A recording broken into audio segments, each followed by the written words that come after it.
وأملاك كل زنفس تولدنا بونجيل حديث ماي ومنفس قدوس بماي نقرو مستير كوحنا كمنفس قدوس يولدن لمن نقستو ወራሾች ለርስቱ ዜጎች ያደረገን የአባቶቻችን አምላክ የኛም አምላካችን ቅዱስ እግዚአብሔር ስሙ የተመሰገነ ይሁንልን።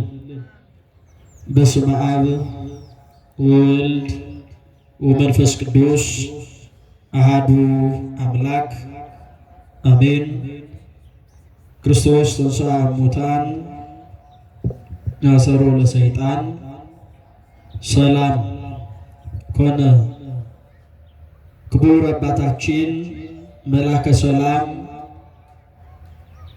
ቆሞስ አባ ናኩቶላ ባያሌው የዚህ ታላቅ ደብር ዋና አስተዳዳሪ፣ የመንጋው ጠባቂ፣ የሁላችን አባት፣ ሊቃውንተ ቤተ ክርስቲያን፣ መምህራነ ወንጌል፣ አባቶች ካህናት፣ ላይካነ ምስጢር ስዩማን እግዚአብሔር፣ ወንድሞች ዲያቆናት፣ በዚህ ምሽት የእግዚአብሔርን ቃል ለመስማት ዓላማችሁ አድርጋችሁ የተገኛችሁ በአርባና በሰማንያ ቀን አባት ብላችሁ እግዚአብሔርን የምትጠሩበትን የልጅነት መንፈስ የተቀበላችሁ ማይበረ ምእመናን ወምእመናት አባቶቼና እናቶቼ ወንድሞቼና እህቶቼ እንዲሁም ሕፃናትን ጨምሮ በወደደንና ባፈቀረን እስከ ሞት ድረስ በማይለካ ፍቅሩ ራሱን አሳልፎ ስለሁላችን የሰጠ በልዑል እግዚአብሔር ፍጹም ሰላም እንደምን አደራችሁ? እንደምን ዋላችሁ? እንደምን ዋላችሁ? እንደምን እስከዚህ ሰዓት ደረሳችሁ?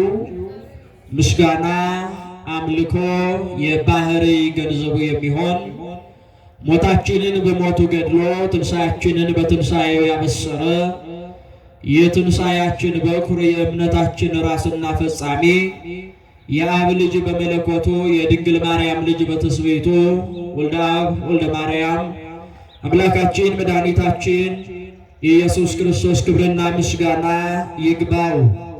እንኳን አደረሳችሁ።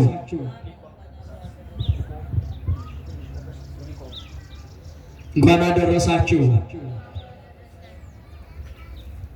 እንግዲህ ያለንበት ወቅት ሰሙነ ትንሣኤ ነው። ዛሬም እንግዲህ የጻድቁን የአቡነ ገብረ መንፈስ ቅዱስን ዓመታዊ ክብረ በዓል የምናከብርበት ዕለት ነው። ለዚህ ያደረሰን አባታችን እግዚአብሔር ስሙ የተመሰገነ ይሁንልን። አማን ተንሥአ እግዚእነ፣ ጌታ በእውነት ተነስቷል። የቅዱስ ሉቃስ ወንጌል ምዕራፍ 24 ቁጥር 34 ላይ የምናገኘው መለኮታዊ የእግዚአብሔር ቃል ነው።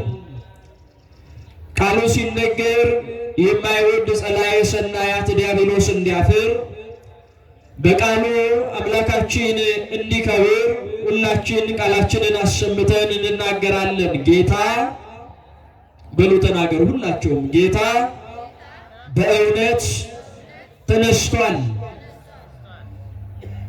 ይህንን ቃል የተናገሩት የኤማውስ መንገደኞች በመባል የሚታወቁት ከደቀ መዛሙርቱ ከጌታ ደቀ መዛሙርት መካከል የሆኑት ቅዱስ ሉቃስና ቀለዮጳ ናቸው። ይህ ታሪክ በዚህ ሳምንት የሚነገረው የትንሣኤ ታሪክ ነው።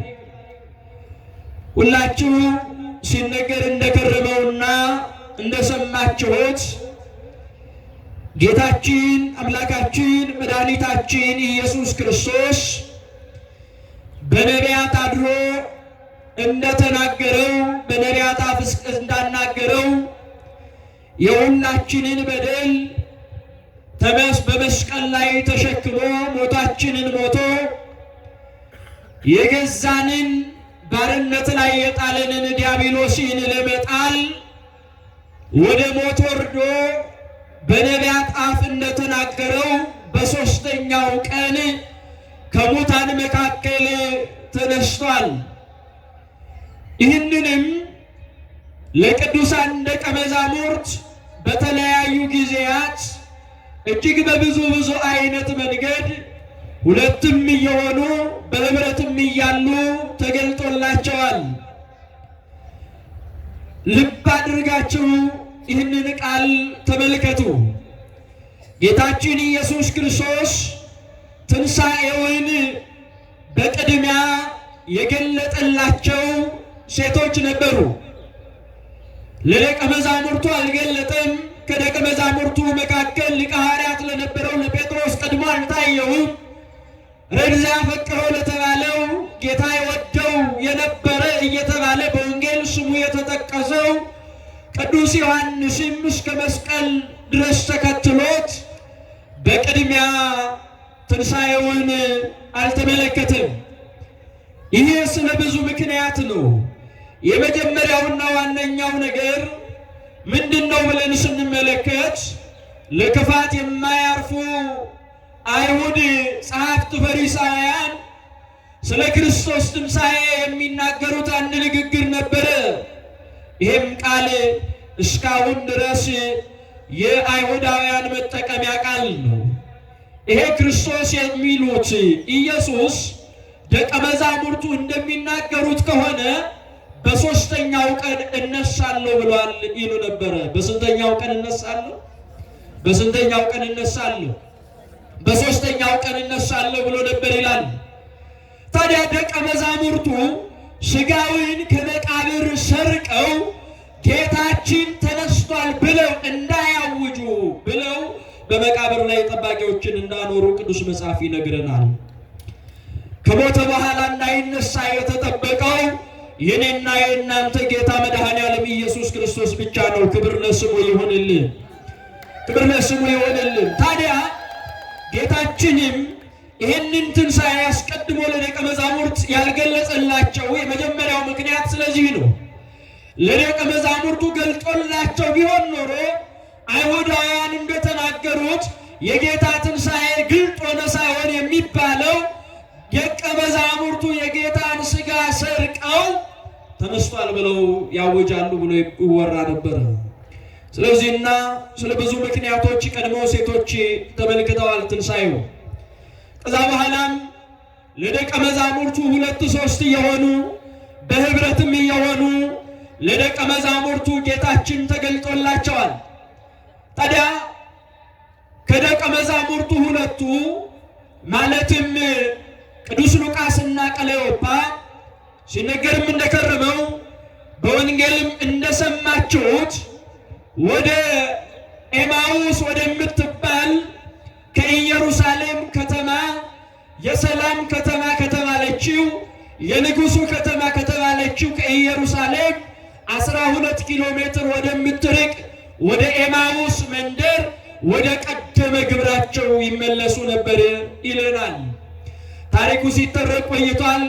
ብዙዎቻችሁ ባሳለፍነው ሳምንት ስትሰሙት የቆየው ታሪክ ነው። ታዲያ እነዚህ ደቀ መዛሙርት ይሄዱ የነበረው በተስፋ መቁረጥ ውስጥ ነበረ ይለናል ወንጌልን ስናነብ። ከቃሉ ጋር ናችሁ? እግዚአብሔር አምላክ ከሁላችን ጋር ይሁንልን። እነዚህ 2 ደቀ መዛሙርት በቀቢጸ ተስፋ ውስጥ ሆነው ስለ አንድ ነገር እየተነጋገሩ ይሄዱ ነበር ይለናል። የሚያወሩትም አንድና አንድ ነገር ነበራቸው። እርሱም ስለ ሞተው ስለ ጌታ ስለ ኢየሱስ ክርስቶስ ነበር። ልብ አድርጉ። እነዚህ የኤማውስ መንገደኞች በአንድም በሌላም ለኛ አርአያ የሚሆኑ ናቸው። ክርስቲያን በምንም አይነት ሁኔታ ሊሆን ይችላል። ክርስቲያን በምንም አይነት መከራ ውስጥ ሊያልፍ ይችላል። በተስፋ መቁረጥ ውስጥ ሊሆን ይችላል። የክርስቲያን አጀንዳው ግን አንድና አንድ መሆን መቻል አለበት። ክርስቲያኑ ስለ ክርስቶስ ብቻ። ስለማን ብቻ? ስለማን ብቻ? ስለ ክርስቶስ ብቻ። ልብ አድርጉ። እነዚህ 2 ደቀ መዛሙርት ያወሩ የነበረው ስለ ሰው አይደለም። የክርስቲያን አጀንዳው ሌላ ሰው አይደለም። የክርስቲያን አጀንዳው የእግዚአብሔር ቃልና ያስገኘላቸውን በረከትን መመልከት እንችላለን። ይህንን ቃል እየተነጋገሩ ኤማውስ ወደምትባለው መንደር ሲሄዱ አንድ ሰው በመካከላቸው ይሄድ ነበረ። እርሱ ጌታችን ኢየሱስ ክርስቶስ ነበረ። ተመልከቱ፣ የእግዚአብሔርን ቃል ስንነጋገር በቤታችን፣ በኑሯችን፣ በመንገዳችን ማን ይገኛል? ማን ይገኛል? ክርስቶስ ይገኛል። ተስፋ መቁረጣችንን አይደለም የእኛ ጌታ የሚመለከተው። ምናልባት ለእርሱ የምናቀርበው የተስተካከለ ሕይወት ላይኖረን ይችላል። ሕይወታችን ተበላሽቶ ሊሆን ይችላል። ቅድስና የሌለን፣ ጽድቅ የሌለን፣ ክርስትና ባዶ የሆነብን ልንሆን እንችላለን። እግዚአብሔር ግን የሚመለከተው፣ እግዚአብሔር ግን የሚያየው ለእሱ የሰጠነውን ቦታ ነው። ይህንን ቃል ሲነጋገሩ በመካከላቸው ተገኘ። ታሪኩን ታውቁታላችሁ። አያወቁትም፣ ዓይናቸው ተይዞ ነበር ይለናል። ምናቸው ተይዞ ነበር? ምናቸው ተይዞ ነበር? ዓይናቸው ተይዞ ነበር። አላወቁትም ነበረ ይላል። አምላካችን እግዚአብሔር እንድናውቀው እርሱ በቸርነቱ ይርዳን። ታዲያ በመንገድ ሲሄዱ መሸና ብዙ ነገር ተነጋግረዋል። እንደምታውቁት ወደ ቤታቸው ገብቶ እንጀራ ቆርሶ ሲሰጣቸው ዓይናቸው ተከፈተ ይለናል። ዓይናቸው ምን አለ? ተከፈተ። ከዚህ በኋላ ጌታ መሆኑን አወቁ። ልባችን ይቃጠልብን የነበረ ለዚህ አይደለም ምን አሉ? ከዚያ በኋላ ዛሬ ያነሳነውን ታሪክና በዚህ ሳምንት የሚነገረውን የትንሣኤውን ታሪክ እናገኛለን። እንዲህ ሲል ይጀምራል። ፈጥነው ወደ ኢየሩሳሌም ተመለሱ ይለናል። ፈጥነው ወደ ተመለሱ፣ ወደ ተመለሱ፣ ወደ ኢየሩሳሌም ተመለሱ። ለደቀ መዛሙርትም እንዲህ ሲል አወጁ፣ አማን ተንሥአ እግዚእነ፣ በእውነት ጌታ ምን ብሏል? ተነስቷል፣ ለጴጥሮስም ታይቷል ብለው አወጁ። ይህንን አዋጅ እንድናወጅ አምላካችን እግዚአብሔር በቸርነቱ ያድልን። ቤተ ክርስቲያናችን ክርስቶስ ተነሳ ብለን ከምናውጅባት ዛቲ ዕለት እንተ ገብረ እግዚአብሔር ንትፈሥሕ ወንትሐሰይ ባቲ ብለን ከምናውጅባት ከትንሣኤው ዕለት ጀምሮ እስከ በዓለ ጰራቅሊጦስ፣ እስከ በዓለ ጴንጤቆስጤ፣ እስከ በዓለ ሃምሳ ድረስ ያለውን 50 ቀን ዘመነ ፋሲካ፣ ዘመነ ትንሣኤ፣ ሰሙነ ፋሲካ፣ ሰሙነ ትንሣኤ ብላ ታውጀዋለች። ይሄ 50ው ቀን በቤተ ክርስቲያናችን እንደ አንድ ቀን ነው። እንደ ስንት ቀን ነው? እንደ ስንት ቀን ነው? እንደ አንድ ቀን ነው። ልብ አድርጉ። ዕለት ዕለት በቤተ መቅደሱ የሚደረገውን ሥርዓት አምልኮ ብትመለከቱ፣ ዕለት ዕለት በቤተ ክርስቲያናችን የሚነበቡትን ምንባባት፣ የሚሰበኩትን ወንጌላት ብትመለከቱ የሚያወጀው የማንን ትንሣኤ ነው? የማንን ትንሣኤ ነው? የክርስቶስን ትንሣኤ ነው። ምናልባት ለእኔና ለእናንተ ሥጋ ያለሆንን በሥጋ መንገድ ለምንሄድ፣ በሥጋ መንገድ ለምንመላለስ ሰዎች የትንሣኤው ነገር የአንድ ቀን መብልና መጠጥ፣ የሳምንት መብልና መጠጥ ሊሆን ይችላል። ምናልባት በእናንተ ቤት የሚበላው ሥጋና የሚበላው ዶሮ ባለቀ ጊዜ ትንሣኤው ያለቀ ሊመስላችሁ ይችላል። እንደዛ ግን አይደለም። በቤተ ክርስቲያናችን አሁንም ማተነስቷል፣ ማተነስቷል፣ ማተነስቷል። ክርስቶስ ተነስቷል፣ ከሙታን መካከል ተለይቶ ተነስቷል ብላ እያወጀ 50ውን ቀን እንደ አንድ ቀን ትንሣኤ ትቆጥረዋለች። እንደ ስንት ቀን ትንሣኤ?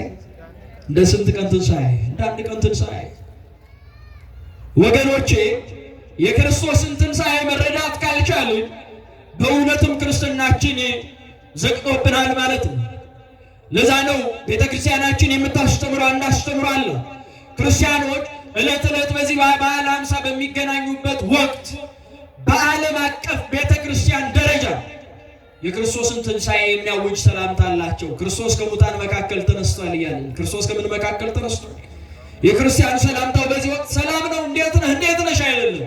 የመጀመሪያ አዋጁ ክርስቶስ ተንሥአ በአማን ተንሥአ፣ ክርስቶስ ተነስቷል፣ በእውነት ተነስቷል ብሎ ማወጅ ነው። ምክንያቱም ይሄ ፍጥረታት ከሞት ያመለጡበት፣ ፍጥረታት የዘላለም ረፍት ያገኙበት ትንሣኤ የአንድ ቀን ጉዳይ አይደለም። ተመልክታችሁ ከሆነ ቤተ ክርስቲያናችን ልደትን ስታከብር በአንድ ቀን ነው። ጥምቀትን ስታከብር በአንድ ቀን ነው። የትንሣኤው በዓል ግን ለ50 ቀናት ምን ይላል? የሚከበር በዓል ነው። ለዛ ነው ክርስቶስ ተንሥአ እሙታን በአቢይ ኃይል ወስልጣን ክርስቶስ ከሙታን መካከል ተለይቶ ተነሷል። በምን? በታላቅ ኃይልና በታላቅ ስልጣን። እንዲሁ አይደለም፣ በታላቅ ኃይልና በታላቅ ስልጣን። ስለ ሶስት ነገር በዚያም ስለበለጠ ነገር ታላቅ ኃይል አለ። የመጀመሪያው ለምን ታላቅ ተባለ? ጌታ ትንሣኤ ስንል አስነሽ የሌለው ትንሣኤ ነው። የክርስቶስ ትንሣኤ ምን የሌለው ጌታችን በመዋዕለ ሥጋዌው ሶስት ሙታንን እንዳስነሳ ወንጌል ይጠቅስልናል። የመጀመሪያውና ሁላችን የምናውቀው ታላቁ ታሪክ የአልዓዛር ታሪክ ነው። የአራት ቀን ሬሳ አልዓዛርን ጌታችን ከሙታን መካከል ውጣ ብሎ አስነስቶታል። ሌላኛዋ ወለተ ኢያኢሮስ ናት። እርሷንም ጌታችን ኢየሱስ ክርስቶስ ከሙታን መካከል በቃሉ አስነስቷታል። ሌላኛው የመበለቱ ልጅ ነው። እርሱም ከምን ተነስቷል? ከሙታን ተነስቷል። የእነርሱ ትንሣኤ ግን አስነሻለሁ ያስነሳቸውን ክርስቶስ ነው።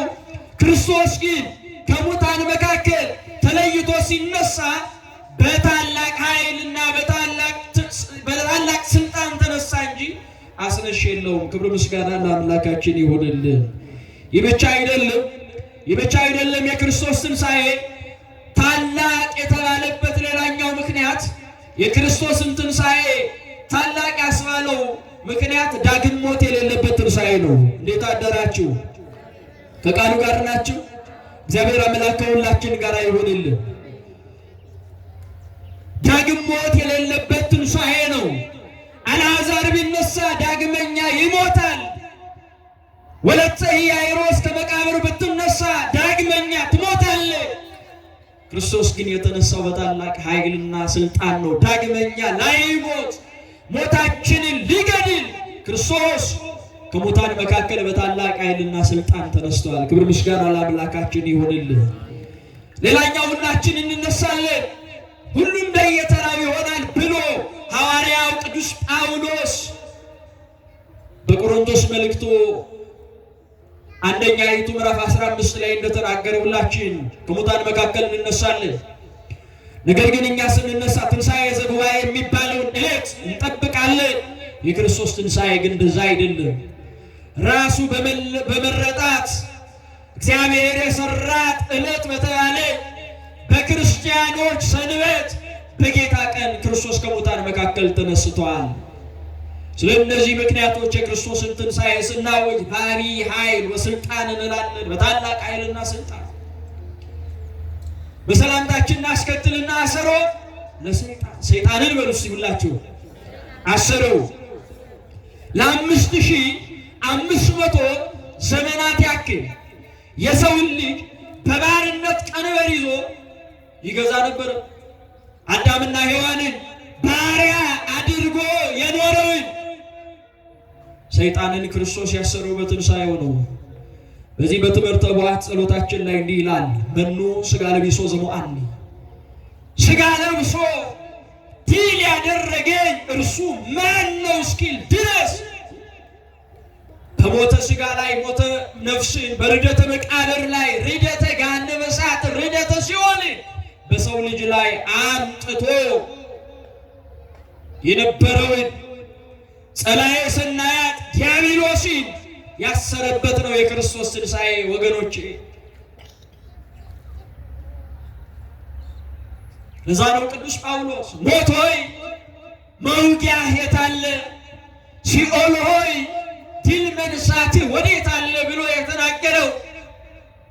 ይህንን ዝማሬ መዘመር የቻልነው፣ ይህንን አዋጅ ማወጅ የቻልነው ሰይጣንን አስሮልን ክርስቶስ ከመቃብር መካከል ተነስቶ ነው። ጋዞ ለአዳም አዳምን ደግሞ ነፃ አደረገው። በባርነት የተያዘውን አዳምን ብቻ አይደለም በአዳም ትውልድ በሙሉ በመርገም ውስጥ በባርነት ውስጥ ሆኖ ነበረ።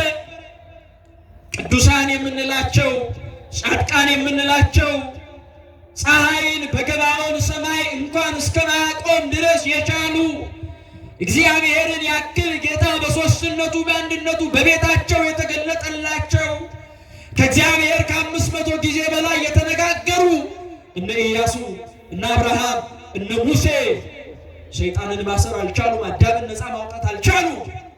ነባይነ ከመዘይ ነባይነ ኮነነ ጮህን አለቀስን እንዳልጮህን ግን ምን አለን?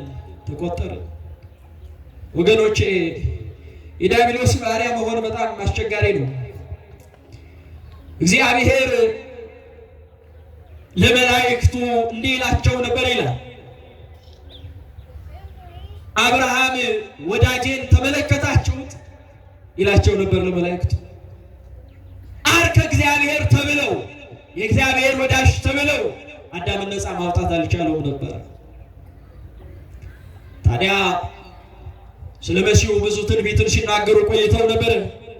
በነቢዩ በዳዊት አንደበትም ወተንሳ እግዚአብሔር ከመዘንቅ አምነዋ እግዚአብሔር ከእንቅልፍ እንደሚነሳ ተነሳ ወዳገው ወቀተለ ጸሮ በድህሬው ጠላቶቹን በኋላ ጣለ እንደተባለ ክርስቶስ ጠላት የተባለ አዳምን በጠላትነት መቃብር አውርዶ የነበረው ዲያብሎስን በትንሣኤው ድል ነስቶታል። አዳምን ነፃ አውጥቶታል። ክብር ምስጋና ለአምላካችን ይሁንልን። ካመሰገናችሁ በደንብ አመስግኑ። ስለዚህ ከዚህ በኋላ ሰይጣን ታስሯል፣ አዳም ነፃ ወጥቷል። እሚይዜሰ ኮነ ፍስሐ ወሰላም፣ ከእንግዲህ ወዲህ ለሰው ልጆች ደስታ ሆነ፣ ሰላም ሆነ። ሰላምን ያገኘነው በማን ትንሣኤ ነው? ተናገሩ። በማን ትንሣኤ ነው? እንዴት አደራችሁ? እየተኛችሁ ነው? እየሰማችሁ ነው? እስቲ ማትሰሙ እግዚአብሔርን አመስግኑ። የሚገርም ነው። ይሄ ሁሉ ሰው የማይሰማ ነው። እስቲ እየሰማችሁ ያላችሁ ደግሞ እግዚአብሔርን አመስግኑ።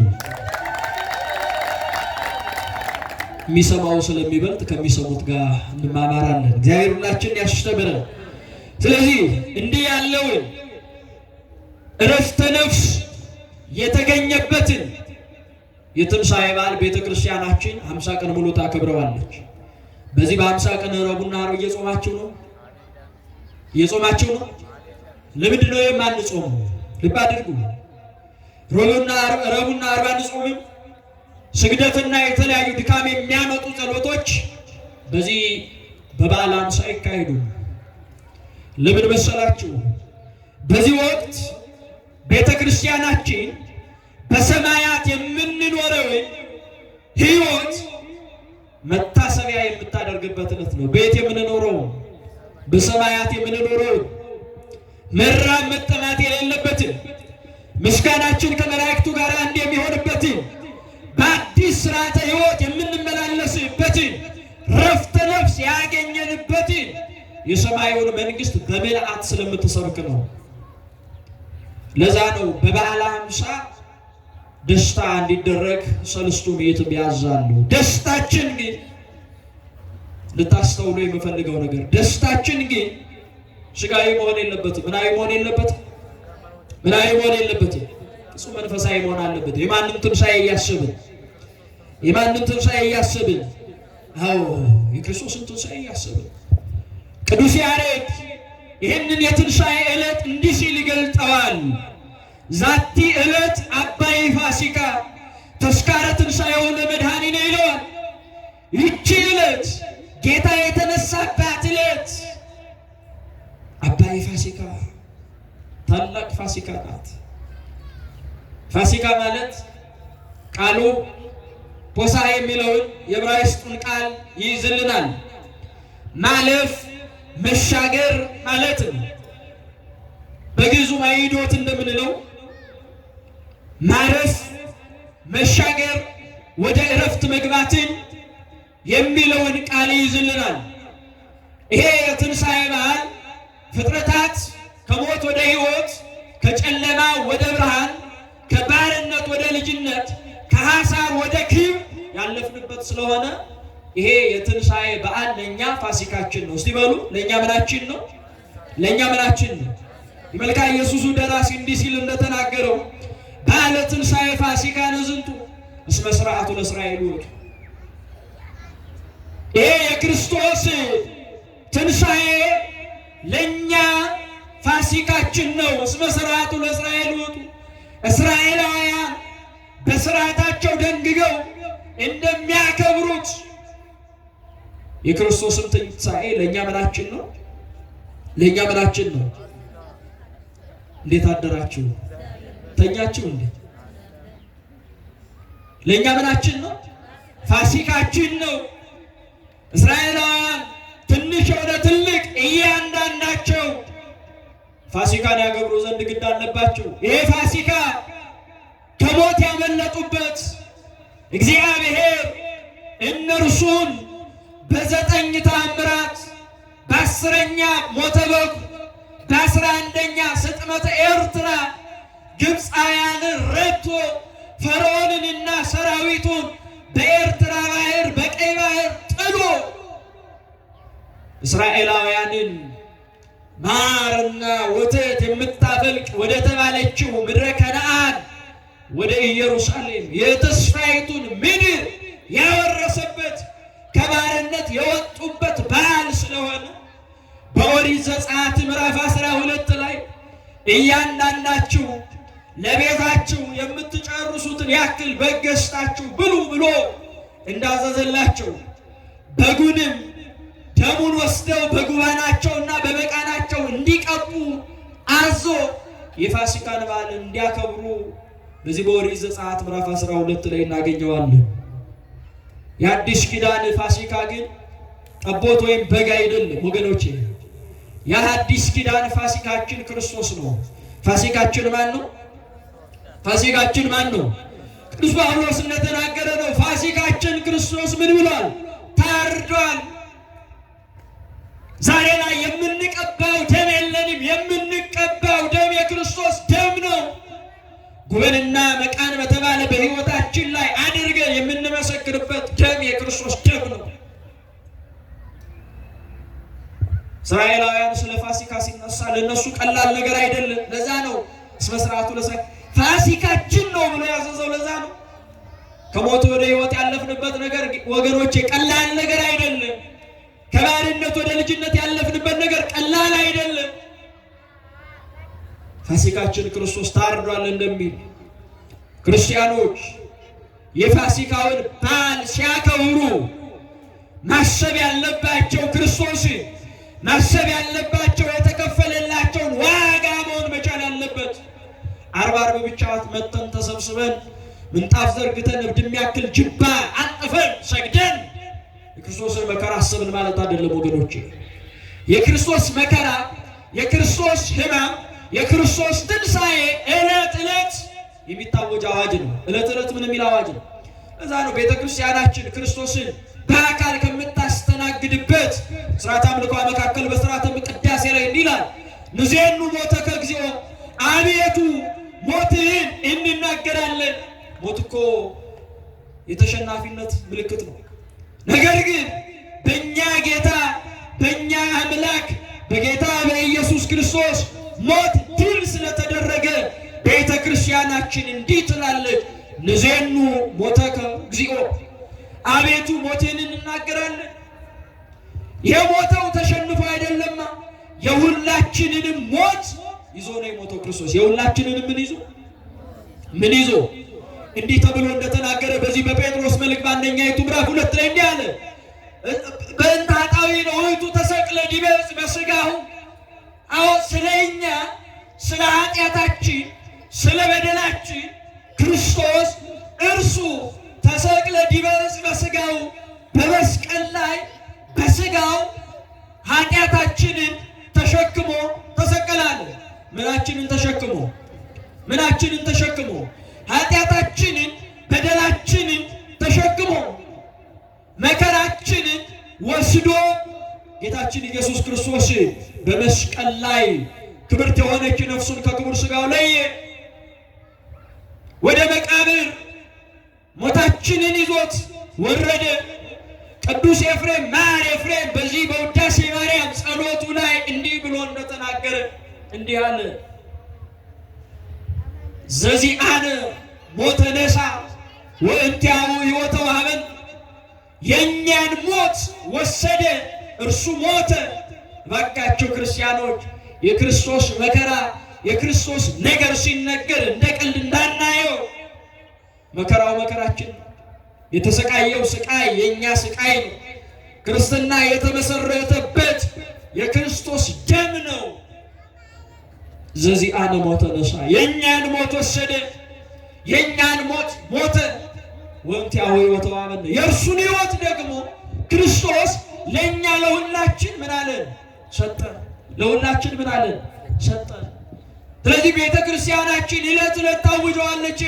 ንዜኑ ሞተከ እግዚኦ ትንሣኤከ ቅድስት፣ አቤቱ ሞትህን ቅድስት የሆነች ትንሣኤህንም እንናገራለን ትላለች። እስቲ ከኔ ጋር በሉ፣ አቤቱ አልሰማችሁም? አቤቱ ሞትህን ቅድስት የምትሆን ትንሣኤህንም እንናገራለን። ሞቱ ስለማን ሲል የሞተው ሞት ነው። አልሰማችሁም? ስለማን የሞተው ሞት ነው? ግርፋቱ ስለማን? መከራው ስለማን? መንገላታቱ ስለማን?